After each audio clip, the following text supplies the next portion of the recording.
as we are going to be heading down to the Shek Kingdom to try and put the final nail in the coffin of the Shek, it seemed reasonable that we would stop by the Dusk King tower and take him out. He has some pretty good armor. He also has a May 2 hunting saber, which is a very good weapon, which I think one of our adventurers squad would be able to use quite nicely. We'll take him out, and then as we head back up the map after we've had a look around the Shek Kingdom, we can then hand him in for a nice big bounty.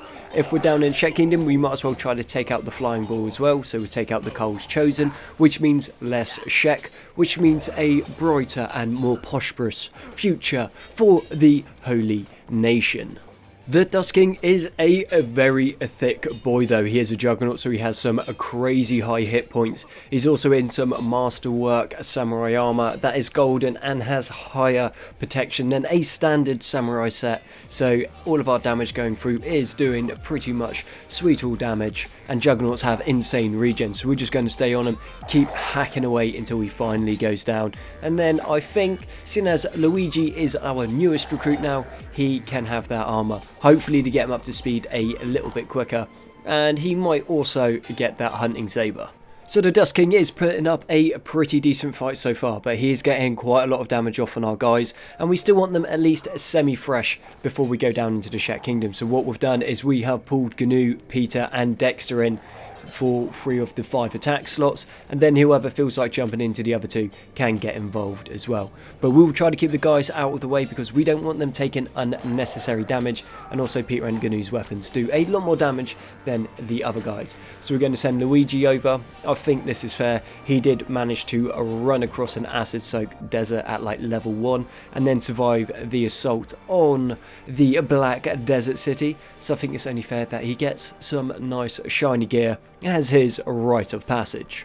So Luigi has all of the kit, but we are not going to have him wearing the chainmail shirt because his EX martial arts suit is better, nor is he going to be wearing the grill mask. It kind of just looks like a sword punk gimp mask, which isn't quite the look we're going for in this playthrough.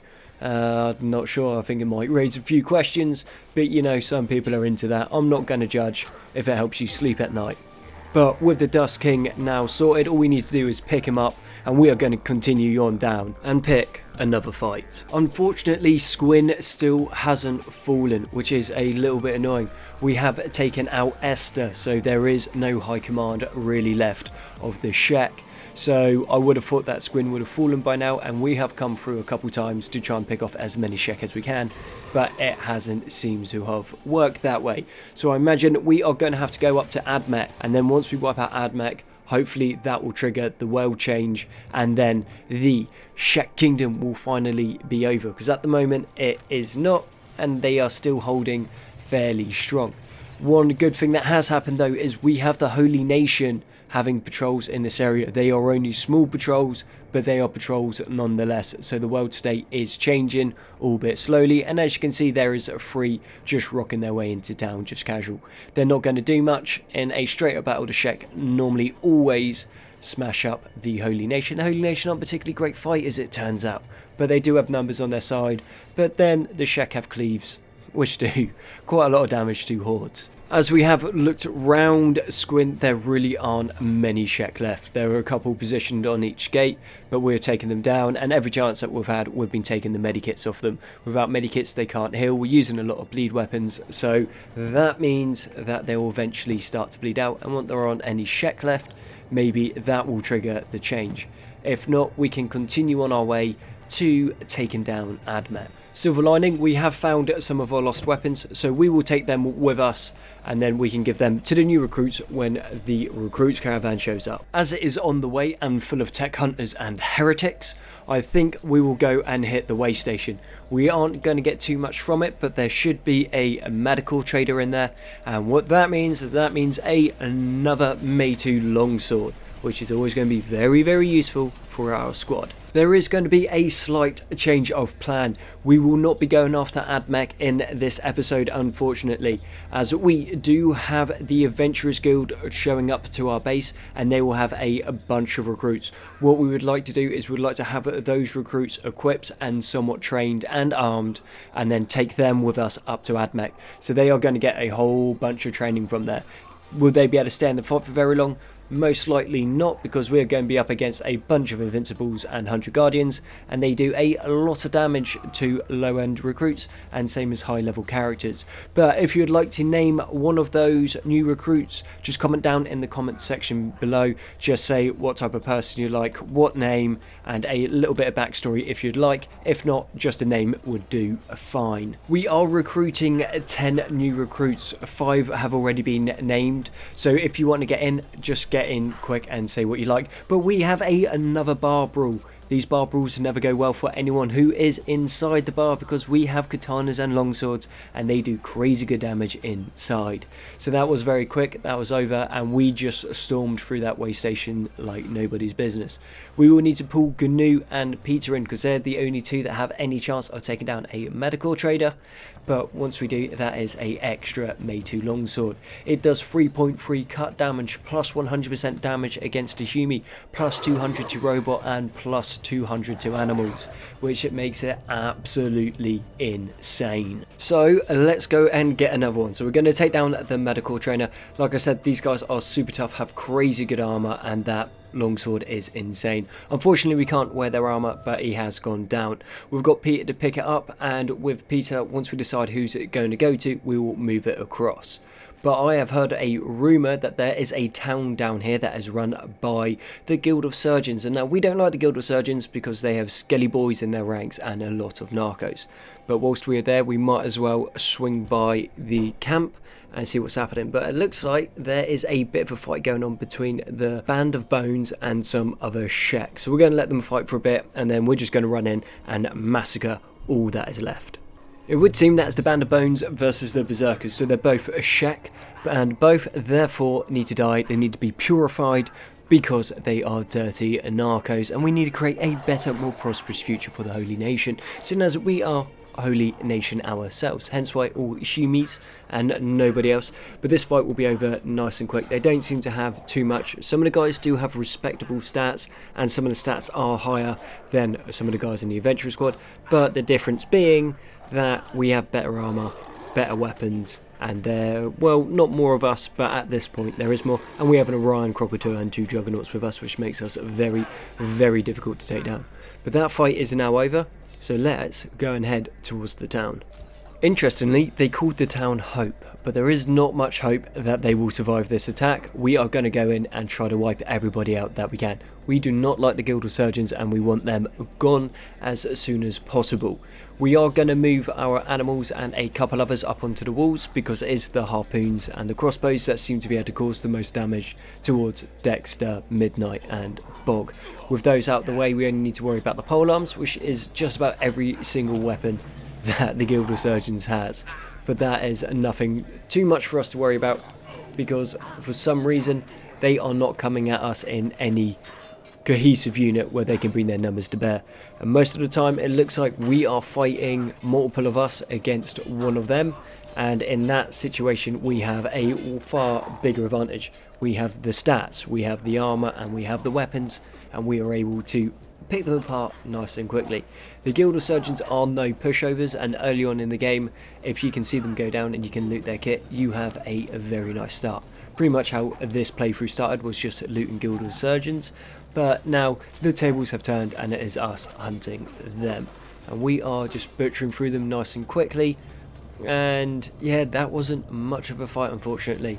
And now we have to do the search and clear technique of going through just about every single building to make sure that we can kill them off.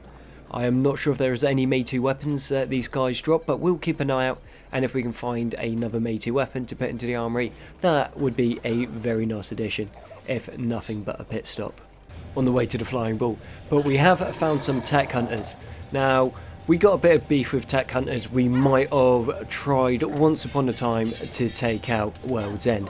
Turns out tech hunters are super tough, very good at fighting, very well equipped and very well armed, and there is a lot of them, which is not a grudge that we will forget, and hopefully we'll have a chance to go in and wipe out the tech hunters for good. But at the moment, any chance that we have and we see tech hunters, we do kill them off. They generally drop some decent enough equipment, but right now we are producing better equipment back at the base than what they have. So picking it up, all it will do is slow us down. And right now we want to try and burst through hope as quickly as we can because we have more Shek to kill. So yeah, Hope didn't put up too much of a fight, unfortunately. We have gone round, we searched and cleared pretty much every building. If we missed them, it's not by choice, it's because my micro and cartography sucks, so we missed it if we did, but details. And now we are going to go and hunt down the Flying Bull. A pretty peaceful journey on the way to New Karelia. There were a couple Shek patrols and some other random Shek groups kicking about, but they weren't very many and they weren't big and they weren't much of a fight, which were easily dealt with. So I figured we'd just continue straight onto here and start wrecking face. We're not expecting much of a fight here. Less of a fight here than definitely at Hope. And these Coles chosen, I mean, pretty poor showing. If this is the best that they've got, and they are just melting away. It's you can see why the Shek just aren't doing very well in the world of Kenshi. Poor effort, lads. Poor effort. You're meant to be some warrior race, and yet you're getting beaten up by a bunch of nuns with swords. Pretty much what our adventurer squad is. So, good going, lads. Good going. And that is pretty much it. What, they got 1 tower left? Like, come on. Get it together. Let's see how the last holdout in New Karelia does. There seems to be, what, like 8 of them in there? Never do maths whilst live recording. It doesn't work. But, okay, oh, there's definitely more than 8 now. So, okay. Let's see what they're doing. And pretty much just dying is what they're doing. You made me travel all of this way just so you guys could fall down dead. Waste of time. Oh, well. Anyway, we'll pick up the Flying Bull. And then we'll just head off and go back to Holy Nation territory, drop everything off, and then we are going to be able to get the new recruits in. And with the new recruits, we can then either go off to Admech and then finally wipe out the Shek, or we can start putting a bit more pressure onto the United Cities. Just let me know down below which one you reckon. As it's on the way back, we have swung by the Great Fortress. Will it live up to the name? Most likely not, but it is an excuse to wipe out another Shek settlement. The more of them we can take out, it doesn't really seem to be changing the world state, but there is just something very satisfying about killing off the Shek, especially when they're called like the 100 Guardians, and there's definitely more than 100 of them, and they're really not that impressive. But we're just going to go in, start wrecking face, wipe as much of it out as we can, which will be all of it, I imagine. And then a little bit more training, especially for Luigi and Zip, as they were our new recruits. And I'm sure Bog will be able to get a little bit of ankle biting in, Bog the Terror and all of that. And then just get some stats up, so when we have to get into a proper fight, which will either, like I said, be against United Cities or the Shek, depending on what you guys recommend. And then we will have some higher level characters. The gate fell and there was no other resistance, so now we are straight into the faction HQ. And the faction HQ is very poorly manned. There's only... I really need to stop trying to count whilst doing a recording. It doesn't work. But not many. Not as many as us. And they are pretty much all down. Are we going to go and put them in the jail cells? Not really necessary, because we know they can't put up much of a fight. If they were, say, invincibles or something, then yeah, we'd loot the kit, put them in the jail cells, so we know they're out of the fight for when we return, because there is a chance we might need to. But at the moment, as you can see, a pretty poor showing on their part, and all that's left is the police station. The poor fortress has fallen, thankfully. It was quite easy, nice and quick, smashing a grab job. Not much in the way of loot. We managed to get some ration packs and that was about it, so we will be sustained heading back through. I do reckon the journey back should hopefully be more eventful than the journey in there, because, well, there wasn't much in the way of fighting getting there, so maybe we can have something that will at least test our characters a little bit. In a good turn of events, we are now hostile with the Western Hive. This is really good, because what was happening is the Western Hive was sending materials traders and farm trader to our base, which obviously we are Holy Nation, we do not like bugmen. And so we would have to attack them, and each time we attacked them, they would pretty much beat us down, because we were not in a situation to fight them at the time, and then they'd be really close to our base, but they never aggroed into the base and wiped everyone out. But it was close a couple times.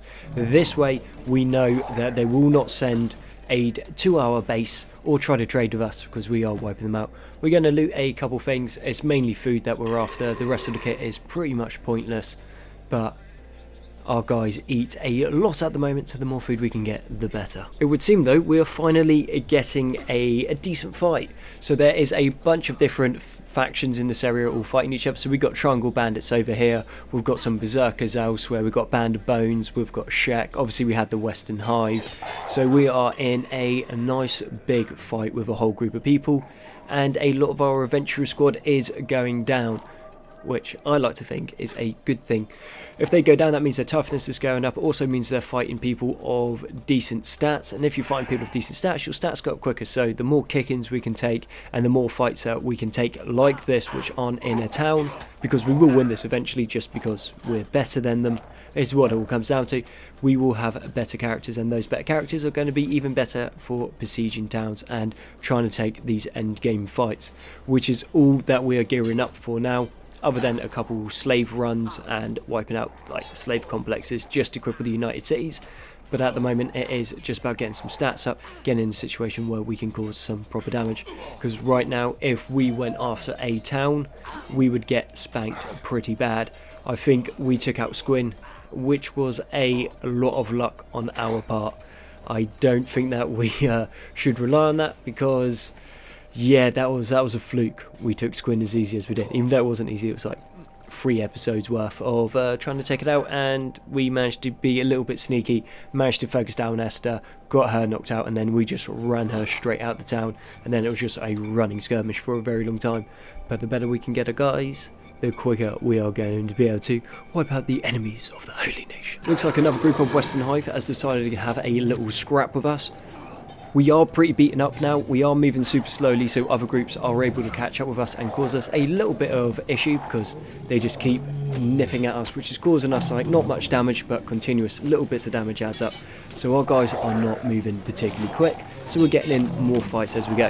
That's when Kenshi starts to get a little bit more challenging, is when you cannot outrun the guys that are trying to attack you, because you just continuously take and take and take and take damage time and time and time again. But we are able to pretty reliably beat the Western Hive now, which is a nice evolution, because before they were giving us a bit of a problem. Now we are the problem for them, I'd like to say. Finally made it back to Squin. That took a little longer than I thought it was going to. We were moving super slowly, and it was just continuous small skirmishes after small skirmishes. With the armour that our guys are wearing, we're only taking 1 to maybe 5 damage a hit when they're against lower end characters, which isn't too bad, but you take enough of that, that starts to add up, and humans have terrible regen. The Orion Krakatoa, the Bone Dogs and the Juggernauts hardly noticed it, but now we are back in Squin, so we can just keep trying to knock the Shek down. Every Shek that we have found and taken down, we have taken the medikits off, and without them having medikits they can't heal, so hopefully if we play this right they will bleed out by the next time we come round, which obviously will be a nice thing, because we do not want there to be Shek and Squin. Actually, we just don't want there to be any Shek anywhere. But with that, ladies and gentlemen, I've got to bring the episode to the end, so thank you very much for watching episode 27 of Rise of the Holy Nation. I've been Konzi. All your likes, comments, sub support have been amazing. You guys are awesome, and I'll catch you on the next one.